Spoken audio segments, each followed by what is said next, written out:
Hello, in this video, what I'd like to do is give you a very brief introduction into the pathway known as the pentose phosphate pathway.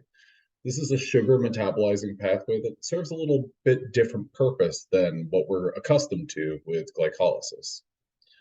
Now, the pentose phosphate pathway, it stands out, and we'll see in just a little bit how it is considerably different than that very linear pathway of glycolysis. Now, before we proceed, though, I think it's important to understand the point. In particular, the point of the pentose phosphate pathway, or the value of understanding it, especially by comparison to glycolysis.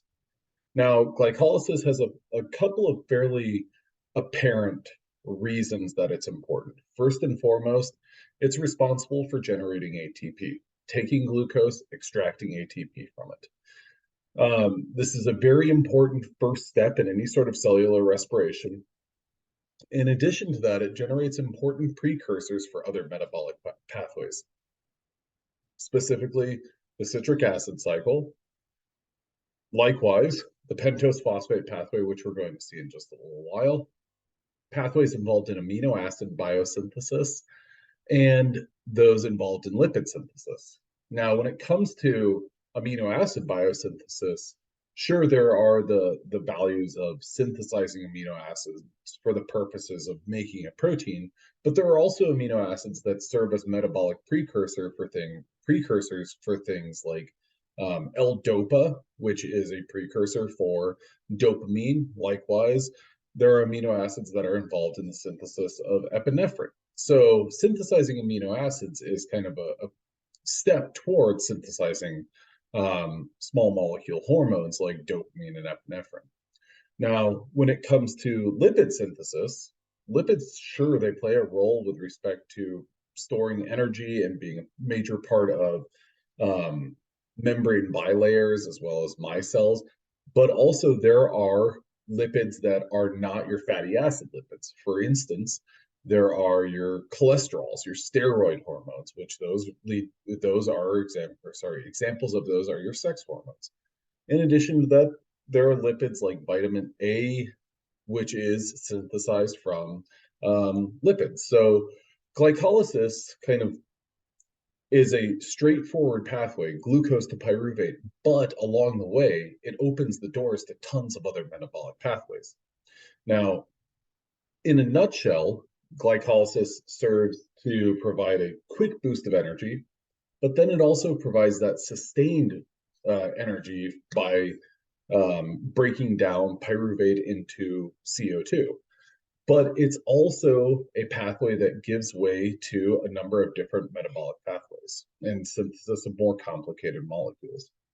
Now, the pentose phosphate pathway, by comparison, well, the purpose of the pentose phosphate pathway is that it is responsible for generating a molecule known as NADPH. NADPH is essential for lipid biosynthesis. It's also required for amino acid biosynthesis, nucleotide and cholesterol biosynthesis as well. It's necessary in the cell for a number of different redox reactions. Now, another major part of the pentose phosphate pathway is it's responsible for the synthesis of ribose 5-phosphate. So those two things I want you to look at as kind of the crux of, or the purpose for doing the pentose phosphate pathway: generation of NADPH, as well as generation of ribose 5-phosphate. Now, ribose 5-phosphate is a precursor for DNA and RNA molecules, so DNA and RNA biosynthesis is dependent on the pentose phosphate pathway. It's also involved in synthesis of molecules like NADPH and ATP. So it's kind of interesting. The pentose phosphate pathway almost has two approaches to kind of filling a pool with NADPH. And finally, ribose 5-phosphate is a very key component for proteoglycan and glycosaminoglycans. Now, these are two molecules that are critical for maintaining cellular structure, and they're also involved in cell signaling, so cell-to-cell communication, taking a stimuli from outside of the cell and kind of transmitting it into the cell.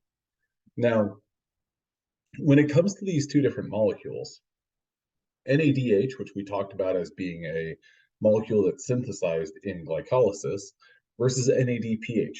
What's the difference between them?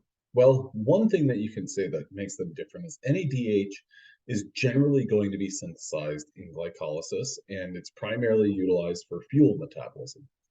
Whereas NADPH, on the other hand, it's synthesized in the pentose phosphate pathway, which is why we're going to talk about the pentose phosphate pathway. But its major role, or one of its major roles, in addition to lipid biosynthesis, is it's utilized for the neutralization of reactive oxygen species. Now, if you look on the right-hand side here, what you'll see is NADH, and below it, you'll see, well, that molecule looks the exact same. And if you're thinking that, you're absolutely right. Now, the difference between them is in this lower ring, you have a 2' carbon, 2' carbon. The difference between NADH and NADPH is that 2' carbon is an OPO3 2-. There's a phosphate group on that 2' position. Now, NADPH is involved in neutralization of important reactive oxygen species like superoxide and hydrogen peroxide, so O2- and H2O2. Not the only two reactive oxygen species, but those are two examples. Now, the significance of that, I've picked up a pair of older papers. I believe the hydrogen peroxide in the human body is from about the year 2000. And the ROS in DNA damage response in cancer, I think, is from 2016. What I want to show here is that reactive oxygen species like hydrogen peroxide and your superoxide can be significant factors in causing DNA damage, which could potentially lead to cancer. Now, essentially what that means is mitigating the damage that a reactive oxygen species is going to have is really important. So having something like NADPH to offset those reactive oxygen species is really important. And therefore, we have kind of a importance of, or partial importance of, the pentose phosphate pathway. All right, in the next video, we're going to get into some of the reactions of the pentose phosphate pathway, but I hope this was helpful as kind of an introduction to this pathway as a whole and the significance of it. All right, well, thank you very much.